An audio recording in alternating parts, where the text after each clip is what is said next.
think it's our role as educators to help students understand that these are the traditions of our discipline, these are the limitations of our disciplines, how they interact with other disciplines, and similar to what Phil's saying about speaking a certain language and knowing the language of your field, knowing the conventions of the different disciplines and when to use those conventions.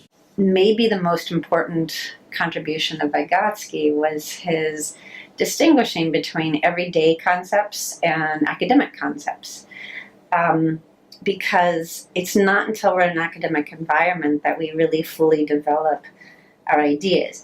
And what I particularly like about this idea is that recognition that we all have our everyday language that's not very developed, but that we all really have the capacity to develop certain concepts, to develop lots of concepts, but that we really need the academic setting to make that happen. You know, it's a place of comfort. It's a place of you being open enough to learn, whatever it is that you want to learn, but to learn ultimately, and then from there to expand and grow as a professional and, you know, far beyond that. Because I really feel like even though I think the United States does have a trend of anti-intellectualism, I think it's more about people not having access to these critical theories to be able to think about things in a different way than they're used to. Colleges have become identified as these incubators for left-wing sentiment. And it's sad because simply questioning the taken for granted and challenging prevailing ideologies and ideas is, I guess, inherently a progressive undertaking. Like any other body of knowledge, it's socially constructed.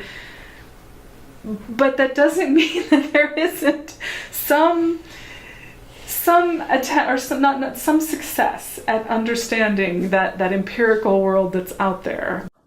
And that's what we were sort of afraid of with all this alternative facts and the fact that expertise is becoming less and less respected because people are using their expertise to push other agendas, or for whatever reason we've come to actually put ourselves in a position where we've endangered our own authority. I mean, Marx said it best, that an ideology of an age is the ideas of the ruling class. It was just so great to have a professor who was so skillful in leading the discussion, that we have these people with fervent beliefs and we could still have a conversation, and we could have a civil conversation and never devolve to what we're seeing in the streets right now.